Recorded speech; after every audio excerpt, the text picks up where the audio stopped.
오늘 신년 첫 주일 예배인데 하나님께서 여러분에게 올 한 해 크신 은혜 주실 줄로 믿습니다. 하나님 우리에게 주시는 모든 것을 은혜라고 하는데, 은혜를 받아 누리는 사람이 있고 은혜를 걷어차는 사람이 있습니다. 누가 은혜를 받아들이고 지속시키는가? 누가 은혜를 걷어차는가? 올해는 여러분들이 하나님의 은혜를 걷어차지 말고 하나님의 은혜를 잘 받고 잘 누리는 은혜가 있게 되기를 축원합니다. 오늘 말씀은 그 주제입니다. 그래서 은혜는요, 잘 담는 그릇이 있어야 합니다. 은혜를 담는 바구니가 잘 준비되어 있어야 하나님의 은혜를 받고 누리고 지속될 수 있어요. 자, 그것이 무엇인가? 그 원리를 오늘 함께 나누도록 하겠습니다. 세상 나라는요, 돈으로 움직이고 자기 이익으로 움직이고 이해관계에 따라 움직입니다. 그러나 하나님의 나라는요, 원리가 달라요. 은혜로 작동이 돼요. 은혜는 뭔가? 은혜는 받을 자격이 없는 자에게 베푸는 호의를 말합니다. 근데 이 내용이 어마어마합니다. 구원, 택함, 하나님의 자녀가 됨, 그리고 죄사함, 영생, 천국, 죽어서 가는 천국이 아니라 이 땅에서 누리게 되는 천국, 이 땅에서 누리게 되는 평안, 상황과 여건에 흔들리지 않는 마음의 평강, 어떤 상황에도 자족할 수 있는 그런 만족의 은혜, 하나님과 동행하는 것, 이 모든 것들이 다 은혜입니다. 여러분, 이 은혜를 누가 받아 누릴까? 누가 걷어찰까? 자, 거기에는 아주 중요한 원리가 있습니다. 이 은혜를 받아 누리기 위해서 가장 필요한 것은요, 겸손입니다. 겸손한 자가 하나님의 은혜를 받고 그것을 누리고 유지됩니다. 교만하면 못 누립니다. 자, 여러분, 우리가 구원받는 거 겸손으로 구원받는 겁니다. 내가 죄인이라는 거 인정해야 됩니다. 내가 문제 많다는 거 인정해야 됩니다. 나 약하고 내 힘으로 스스로 구원할 수 없다. 하나님, 당신이 도와주지 않으면 나는 구원할 수 없다. 내 힘으로 구원도 평강도 행복도 나는 얻을 수 없다. 이거 인정해야 됩니다. 그러지 않으면 하나님의 도움을, 구원을 받을 수가 없습니다. 그러니까 겸손해야 돼요. 교만하면, 내 힘으로 할 수 있다고 생각하면, 내가 똑똑하고 내가 잘났고 내 노력으로, 내 능력으로, 내 열심으로 행복을 이룰 수 있고 문제 해결할 수 있고 죄 문제도 해결할 수 있고, 그렇게 생각한다면 여러분, 왜 도움을 청하겠습니까? 그러니까 겸손하지 않으면 구원을 받을 수가 없어요. 뿐만 아니라 겸손하지 않으면 예수님을 따라갈 수도 없어요. 신앙생활 못한단 말이에요. 예수님이 나를 따르려거든 자기를 부인하고 자기 십자가를 지고 나를 따르라 말씀하셨잖아요. 어떻게 자기 생각을 부인합니까? 어떻게 자기 뜻을 부인합니까? 자기 주관이 있는데, 자기가 살아온 경험이 있는데, 근데 너 그거 부인해야 된다. 그러지 않으면 나를 따라올 수 없다. 여러분, 그러니까 겸손하지 않으면 예수님을 따라갈 수도 없어요. 사람이 뜻이 다르면 함께 갈 수가 없어요. 근데 예수님은 겸손한 분이에요. 나는 마음이 온유하고 겸손하니. 예수님이 겸손하다라는 것은, 예수님은 하나님을 드러낸 분이거든요. 하나님이 겸손한 분이라는 거예요. 그러니까 하나님과 동행하기 위해서는 반드시 겸손의 성품이 우리에게 있어야 돼요. 겸손하면 오늘 본문에 보니까 더욱 큰 은혜를 누리게 된다고 말하고 있어요. 그냥 은혜를 누리게 되지만 더 큰 은혜를 누리기 위해서는 너희가 겸손해야 한다. 그래서 하나님이 교만한 자는 물리치시고 대적하시고 적이 되시고, 여러분, 가장 어리석은 일이 뭐예요? 가장 힘센 자의 적이 되는 겁니다. 어떡하려고요? 우주 만물을 창조하신 창조주 하나님의 적이 돼서 살겠습니까? 그게 교만한 자라는 거예요. 교만한 자는 하나님이 대적하고 물리치지만 겸손한 자에게는 더 큰 은혜를 주실 줄로 믿습니다. 잠언 22장 4절에 겸손과 여호와를 경외함의 보상은 재물과 영광과 생명이니라. 하나님이 겸손하면 이 복들을 약속하셨어요. 겸손과 영광과 생명.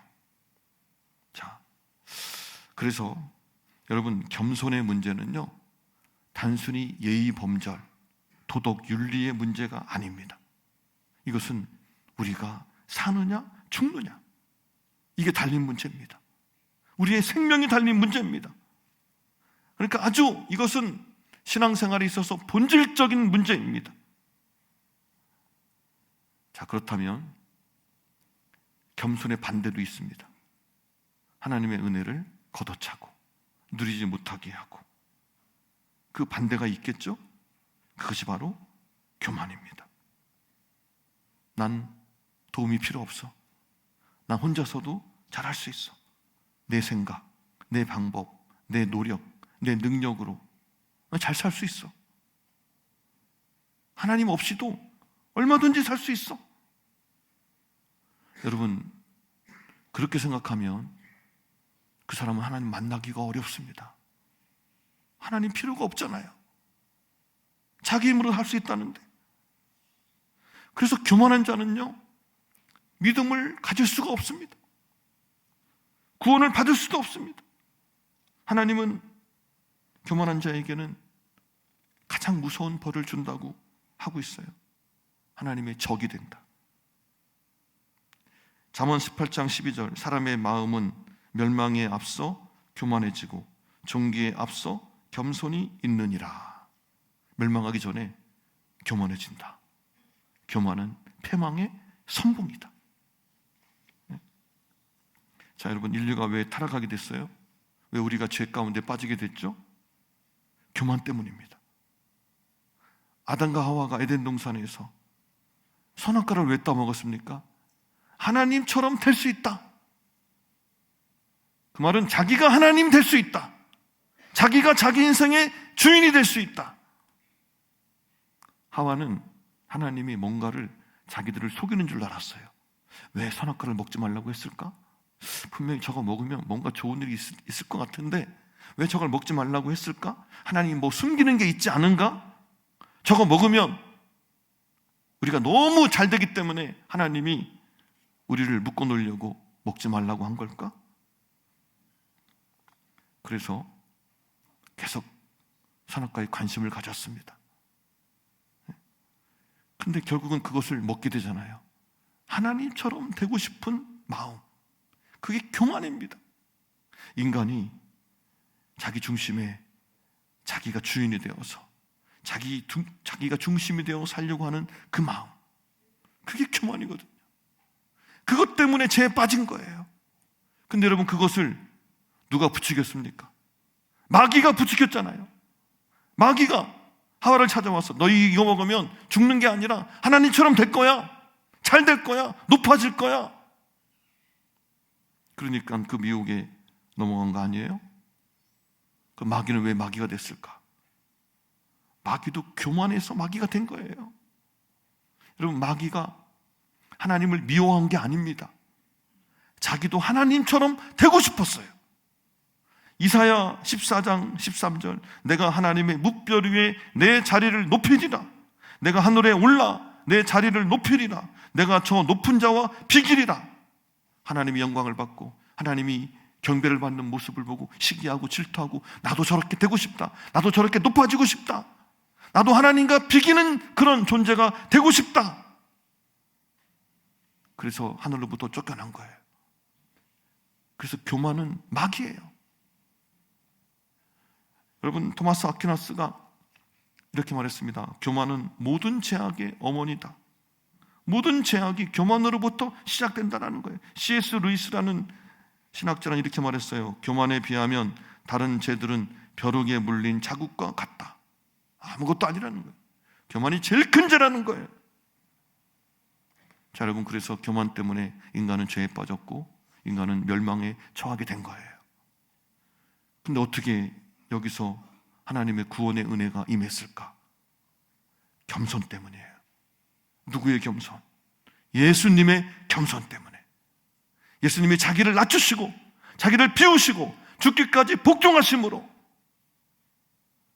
겸손하심으로 우리가 구원받을 수 있는 길을 열어주신 줄로 믿습니다. 예수님의 겸손이 없다면, 예수님의 낮아짐이 없다면 우리는 절대 구원받을 수 있는 길이 우리에게는 없어요. 그래서 교만은 우리를 죄악에 빠뜨린 거고 겸손은 우리를 구원한 거예요. 그리고 예수님은 구원받은 자들에게 삶의 방식을 말씀하시는데 그것을 겸손이라고 말씀하셨어요. 미가서 6장 8절에 사람아, 주께서 선한 것이 무엇임을 내게 보이셨나니 여호와께서 내게 구하시는 것은 오직 정의를 행하며 인자를 사랑하며 겸손하게 내 하나님과 함께 행하는 것이 아니냐. 겸손하게 하나님과 함께 행하는 것이 우리를 향한 하나님의 삶의 방식이에요. 자, 그래서 여러분, 겸손해야 구원받습니다. 겸손해야 하나님의 은혜를 내가 누릴 수 있습니다. 또 겸손해야 우리가 다른 사람도 살릴 수가 있습니다. 여러분, 교만하면 다른 사람 못 살립니다. 어느 날 제 아내가 카톡이 왔습니다. 가방을 하나 사고 싶다고. 진짜 아닙니다. 꾸며낸 이야기입니다. 괜히 뭐 이상하게 생각하지 마세요. 가방을 사고 싶다. 근데 가방이 굉장히 비싼 가방이 한 400만 원 정도 되는. 이거 정말 갖고 싶은데 이거 사도 되냐고. 그래서 제가 뭐라고 답변을 했냐면, 사. 딱 한 자본 했습니다. 사. 여러분, 이게 무슨 말일까요? 이게 죽을 사자일까요? 너 사면 죽어? 그런 말일까요? 사든지 말든지 자기는 하고 싶은 대로 해, 그런 말일까요? 사기만 해봐, 그런 말일까요? 사지 말라고 말하고 싶은데 그렇게 말하기는 마음이 약해서 그냥 사, 어쩔 수 없이 사라는 말일까요? 무슨 말인지 모르잖아요. 근데 그 사자에다가 물결 표시 하나 넣어보세요. 꺾기, 히읗, 웃음 표시 해보세요. 그러면 사라는 말이구나, 확 와닿지 않겠어요? 여러분, 사람은요, 대화를 할 때 그 말의 내용으로 대화를 하는 게 아니고요, 말의 톤, 말하는 사람의 표정으로 이해를 한답니다. 실제로 말의 내용보다도요, 더 많은 메시지를 강력하게 전달하는 도구가 말톤입니다. 잘못했어요. 잘못했습니다. 이렇게 말하는 거. 잘못했어. 잘못했다고. 같은 내용이지만 다르잖아요. 알았습니다. 말하는 것과 알았다고 다르잖아요. 같은 내용이지만. 그러니까 내용을 잘 전달하기 위해서는요, 그 내용을 담는 바구니, 그러니까 말의 톤, 얼굴의 표정, 이게 중요하다고요. 여러분, 우리가 지금 가지고 있는 내용이 뭡니까? 복음의 내용이 뭡니까? 나는 하나님과 원수됐었고, 나는 멸망받을 운명에 처했었고, 나는 죄인이었고, 근데 예수 그리스도의 십자가의 은혜로 내가 용서받았고 구원받았고 하나님의 자녀가 되었다. 이게 얼마나 고맙고 얼마나 감사한 내용입니까? 얼마나 감동적인 내용입니까? 이 복음의 내용을 가지고 있는 사람이 다른 사람에게 그것을 전하는데, 그것을 표현하는데 막 화를 내고 험악한 표정을 짓고 얼굴에 분노가 가득하고, 여러분, 그러면 그 말의 진정성을 그들이 받아들일 수 있겠습니까? 내가 죄인이었습니다. 근데 하나님의 은혜를 용서받았습니다. 얼마나 감사한지요. 그런데 막 사람들 앞에서 큰 소리치고 막 거만하게 살고 막 인상을 쓰고, 그러면 다른 사람들이 볼 때 이 사람이 내가 죄인입니다 라고 말하는 게 과연 진정성 있게 와 닿을까요? 인정하지 않습니다. 아유, 저 사람 저 모습 보니까 하나님 사랑이라는 거, 뭐 자기가 죄인이었다고 말하는 거, 아유, 나는 인정이 안 돼. 나는 그렇게 납득이 안 돼. 어떻게 자기를 죄인이라고 하면서, 영원히 죽을 수밖에 없는 죄인이라고 고백하면서 절대 다른 사람의 잘못 용서하지 못하고, 다른 사람 판단하고 정죄하고, 자존심 상할 때 공격하고, 그런 모습 보면서 과연 이 사람이 그 복음을 가진 사람인가 라고 사람들이 납득을 할 수 있을까요? 여러분, 우리가 가진 복음의 내용, 이것이 정말 소중하고 이것이 정말 너무나 귀한 것이지만, 그것을 전하는 우리의 삶의 모습이, 우리의 말의 톤과 우리의 얼굴의 표정이 그것을 드러내지 않으면 사람들은 우리가 거짓말하는 줄 압니다. 우리 안에 들어있는 이 복음의 진정성을 그들은 받아들이지 못합니다. 나는 은혜로 구원받았다고, 자랑할 거 하나도 없다고 말하면서 그 사람의 삶의 모습을 보면 감사가 없고 겸손이 없고 판단하고 인정을 받으려고 하고, 그런 모습을 통해서 사람들은 우리가 알고 있는 복음이 과연 무엇인가에 대해서, 그 진정성에 대해서 회의를 갖는다라는 거예요. 그래서 교만하면 다른 사람은 못 살립니다. 겸손해야 내가 죽을 수밖에 없는 죄인이라는 것을 정말 깊이 인식하고, 거기서 다른 사람의 모습을 보고 다른 사람을 판단해야지. 그럼 어떻게 큰 소리 치겠습니까? 내가 죽을 수밖에 없는 죄에서 용서를 받았는데 어떻게 용서를 못하겠습니까? 겸손은요, 나는 죄인입니다, 나는 죽을 수밖에 없는 죄인입니다, 그 인식에서부터 시작됩니다. 여러분들이 많은 봉사한다고, 남들이 하기 싫은 일을 한다고, 그게 겸손이 아닙니다. 겸손일 수도 있지만 그 일을 하는 모습, 말의 톤, 그런 것을 통해서 정말 이 사람이 기쁨으로, 복음으로 변화되어서 그 일을 하는가 그렇지 않은가를 알 수 있다 이거예요. 많은 사람들이 교회에 와서 기대를 하고 왔다가 이 비복음적인 사람들의 말투와 얼굴 표정을 보고 실망하잖아요. 교회도 별 수 없구나, 여기도 아니구나. 제가 아는 한 교회를 찾은 세 가족이요, 이분은 우울증이 있었어요. 근데 이분이 마지막 희망으로 교회를 찾아온 거예요.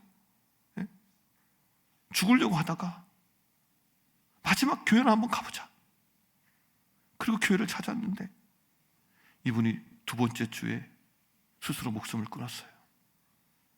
교회 왔는데 자기가 생각한 교회가 아니에요.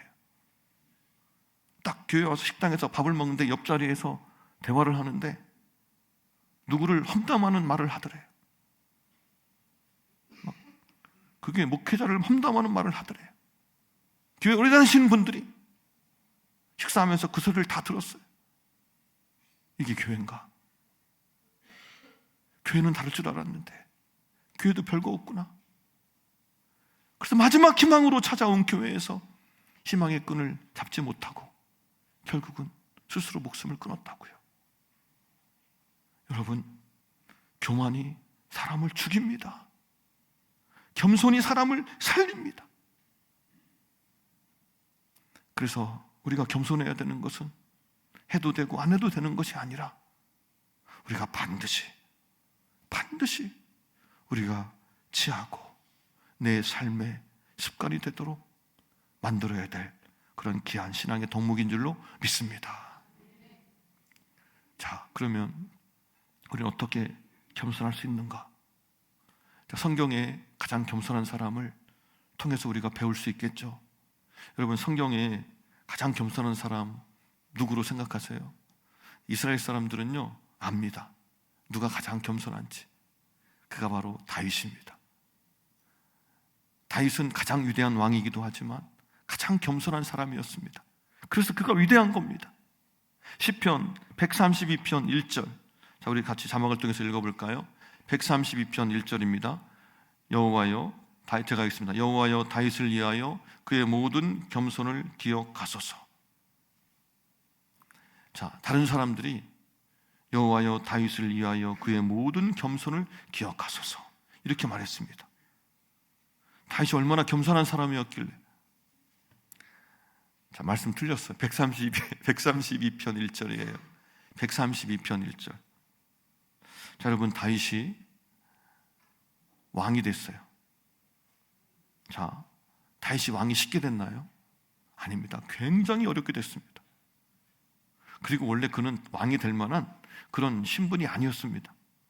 양측이었잖아요. 누구도 거들떠보지 않는, 집안에서도 그 8명의 아들 가운데서도 다윗은 주목받지 못하는 그런 아들이었습니다. 그는 늘 아버지의 양떼를 치는 천한 양측이었습니다. 그리고 나중에 사울 왕으로부터 미움을 받아서 그가 13년간 쫓김을 당합니다. 죽을 고비를 많이 남겼습니다. 그렇게 힘든 기간들을 거쳐서 다윗이 왕이 됐어요. 신분이 수직으로 상승을 했잖아요. 양측에서 왕으로. 얼마나 대단합니까? 근데 그냥 거예요? 아니잖아요. 정말 산전수전 다 겪고 엄청난 고난을 통해서 그 왕의 자리에 올라갔다고요. 그러면 여러분, 그렇게 해서 왕이 됐으면 그 사람 마음에는 뭐가 있겠어요? 야, 그렇게 많이 고생을 했는데 너무 보람이 있다. 너무 잘 됐다. 내가 과거에 받은 그 상처, 그 어려움, 그 고난, 그거 의미가 있구나. 그래서 내가 이렇게 됐구나. 그러면서 여러분, 무슨 생각을 하겠어요? 나는 왕의 자리에 이렇게 대접을 받아도 돼. 많이 고생했으니까. 힘들게 여기까지 왔으니까. 특히 자수성가한 사람들 보면요, 이런 무용담이 아주 많아요. 그래서 젊은이들에게 할 말이 많아요. 열심히 노력하면, 포기하지 않으면, 그러면 성공할 수 있어. 그렇게 큰소리 치고 싶죠. 근데 여러분, 이 부분이 아주 위험한 부분입니다. 여기서 교만한 사람이 될 수도 있고 아니면 그냥 자존감이 높은 사람이 될 수도 있습니다. 만약에 이 지점에서 다윗이 자기가 왕이 됐는데 자기를 특별한 사람으로 여긴다면, 당신들과는 나는 족속이 달라. 내가 얼마나 고생했는 줄 알아? 내가 여기까지 올 때까지 내가 많은 어려움을 겪었는지 알아? 나는 왕이 될 만해. 그리고 당신들은 나에게 대접을 해야 돼. 나는 당신들과는 다른 특별한 사람이야. 여러분, 누구나 힘들게 어렵게 여기까지 왔다. 정말 노력은 나를 속이지 않는구나. 이 말 할 수 있습니다. 그게 사실입니까? 그게 거짓은 아니잖아요. 그러나 거기서, 그래서 나는 특별한 사람이다. 나는 당신들과는 다르다. 당신들 노력 안 해서 그렇게 된 거야. 나처럼 노력했어야지. 나는 특별하게 대접을 받아야 될 자격이 있는 사람이야. 이렇게 자기를 특별한 사람으로 생각하는 그 순간 그는 교만에 빠진 겁니다. 성경은 절대 그렇게 말하지 않습니다. 여러분, 벤츠를 탔다고 내가 신분이 상승합니까? 내가 좋은 사람이 됩니까? 내가 높은 지위에 올라갔다고, 내가 사자 들어가는 그런 직업을 가졌다고 해가지고서 내가 갑자기 신분이 상승하고 내가 우월한 사람이 됩니까? 성경은 그렇지 않다고 말합니다. 너 돈 많이 벌어도 너 죄인이야.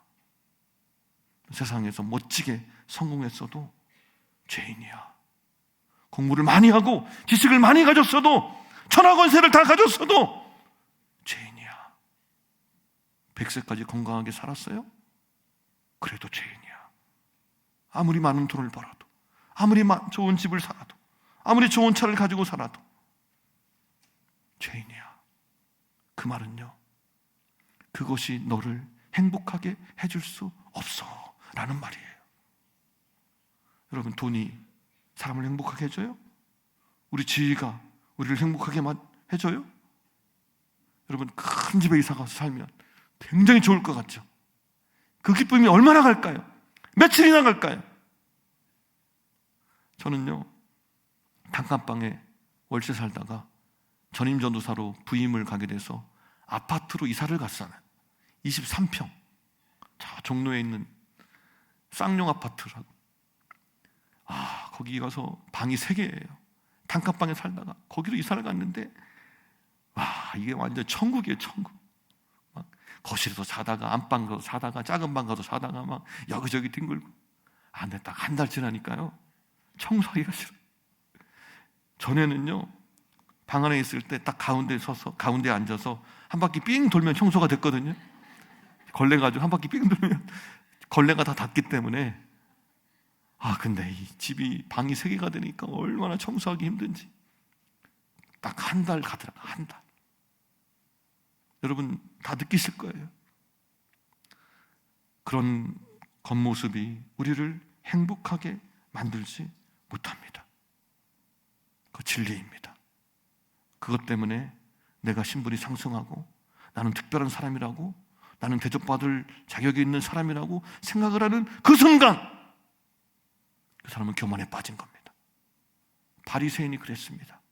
세리와 함께 기도하러 갔다가, 기도하러 가는데 세리가 따라와요. 보니까 아주 그냥 누추한 목장을 하고, 저 세리를 보면서 갑자기 막 감사 제목이 떠올라요. 하나님, 나는 저 세리와 같지 않게 함을 감사하나이다. 나는 일주일에 한 번 소득의 11조를 드리고, 나는 정기적으로 금식을 하고, 나는 하나님의 사람으로 이렇게 거룩하게 살게 해주시니 감사합니다. 저 세리처럼 저렇게 미천하게 살지 않게 해주시니 감사합니다. 자기를 특별한 사람으로 생각하는 그 순간, 그는 교만에 빠진 거예요. 예수님이 그 사람 뭐라고 해요?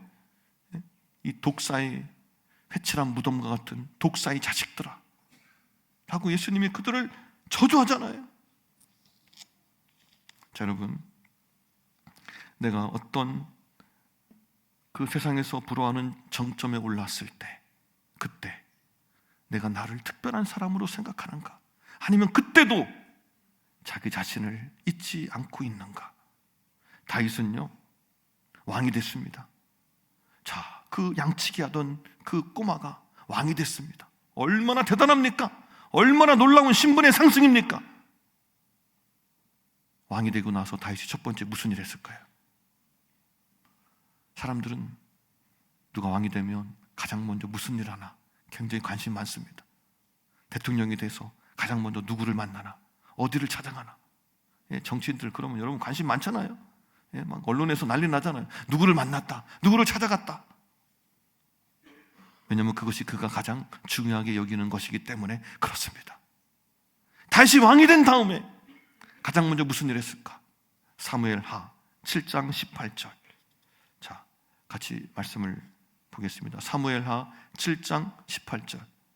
자막을 통해서 보여주세요. 1부 때는 잘 나왔는데 2부 때는 잘 안 나오네. 사무엘하 7장 18절. 다 같이 읽습니다. 시작. 다윗 왕이 여호와 앞에 들어가 앉아서 이르되, 주 여호와여, 나는 누구이며 내 집은 무엇이게 나를 여기까지 이르게 하셨나이까. 아멘. 이 말씀 그대로 두세요. 잠깐. 다윗 왕이 돼서 가장 먼저 찾아간 곳은 여호와 앞이었습니다. 성전이었다 이 말이에요. 왜 갔겠어요? 하나님을 예배하기 위해서 갔겠죠. 왕이 돼서 얼마나 일이 많았겠어요. 얼마나 만날 사람들이 많았겠어요. 온 백성들이 보고 있어요. 다윗이 왕이 돼서 제일 먼저 무슨 일을 할까? 근데 그는 성전을 찾아갑니다. 그리고 거기서 예배합니다. 자, 근데 거기 말씀 보니까 들어가 앉아서. 자, 어디를 들어갔냐면요, 하나님 언약궤가 있는, 법궤가 있는 곳을 들어갔다 이 말이에요. 법궤 앞에서는요, 사람이 취할 수 있는 태도가 두 가지밖에 없습니다. 하나는 서 있던지 아니면 앉던지. 근데 앉을 때 어떤 모습으로 앉을까? 양반 자리로 앉았을까요? 아닙니다. 법궤 앞에서는요, 무릎을 꿇고 앉아야 합니다. 그 자세밖에 없습니다. 다윗이 제일 처음 하나님의 언약궤를 찾아가서 거기서 무릎을 꿇은 거예요. 여기서 앉았다라는 말은 일회성으로, 세레모니, 사람들에게 보이기 위해서 이벤트성으로 잠깐 앉았다 일어난 게 아니에요. 그는 여기서 오랫동안 앉아있다라는 말이에요. 그리고 지속적으로 앉아있다, 그런 의미가 여기에 들어가 있어요. 하나님, 사람들이 나를 보고 왕이라고 막 지켜 세우고 나를 보고 막 환호합니다. 그러나 저에게 왕은 하나님밖에 없습니다. 하나님이 저의 왕입니다. 그런 아무리 높은 자리에 올라가도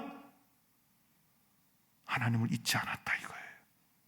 하나님이 나의 왕이심을 잊지 않았다 이거예요.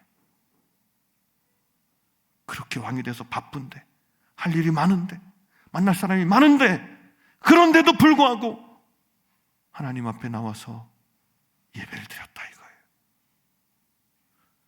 어떤 사람들은 바쁘다고 예배 안 드리죠. 오늘은 너무 일이 많아, 오늘은 이따가 저녁에 온라인으로 예배 드려야 될 것 같다. 위험한 사람입니다. 가장 어리석은 사람입니다. 하나님이 누군지를 기억하지 못하는 사람입니다. 다윗은 왕이 되고 나서 그렇게 바쁜데도 가장 먼저 하나님을 찾았는데 바쁘다고 예배를 포기해요?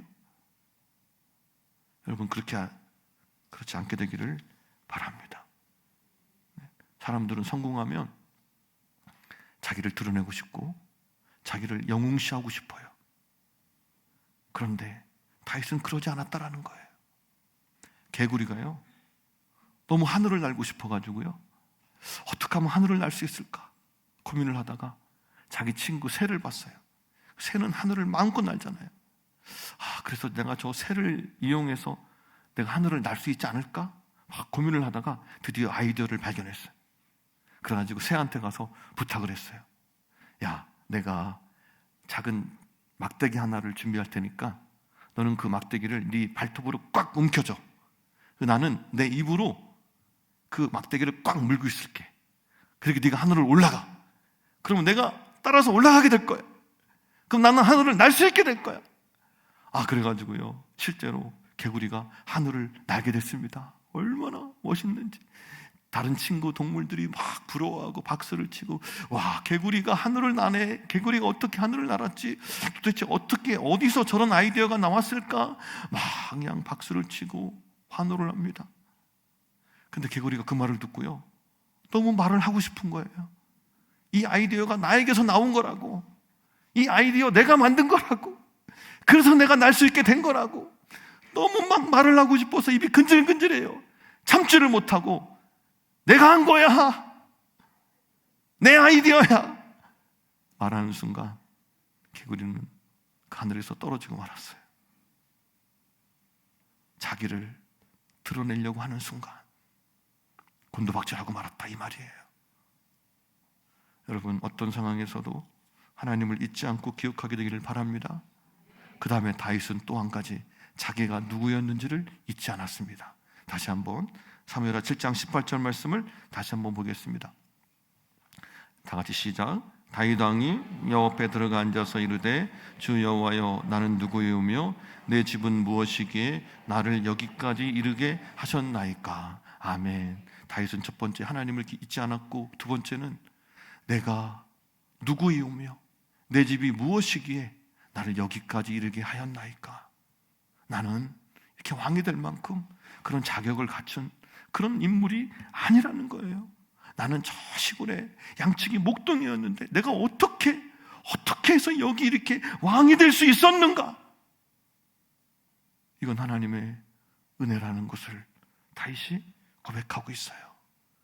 그러면서 자기의 애적 자신의 모습을 잊지 않고 있다라는 거예요. 다윗은 자신이 목동이었다라는 사실, 자신의 옷에는 양 냄새가 풀풀 풍겼다라는 사실 잊지 않았어요. 과거에 불렀던 양치기 노래도 잊지 않았어요. 자신의 옛 낮았던 모습을 잊지 않았다고요. 그래서 다윗은 갑질하지 않았어요. 자신이 어떤 존재였는지를, 어떻게 왕이 되었는지를 너무나도 잘 알기 때문에 이 모든 것이 하나님의 은혜였다라는 것을 알기 때문에 다윗은 그것을 자랑하고 떠벌릴 수가 없었던 거예요. 교만은 자기를 잊는 거예요. 내가 어떤 존재였는지, 내가 어떤 상황에 있었는지 그걸 잊고 자궁하는 것, 그것이 바로 교만이죠. 여러분, 2024년 한 해는 더욱더 겸손한 자가 되기를 축원합니다. 하나님을 잊지 않고, 내가 누구였는지를 잊지 않고 하나님 앞에 겸손한 태도를 취함으로 하나님이 나를 위해 예비하신 이 모든 은혜와 복을 다 받아 누리는 저와 여러분이 될 수 있기를 주의 이름으로 축원합니다. 기도하겠습니다.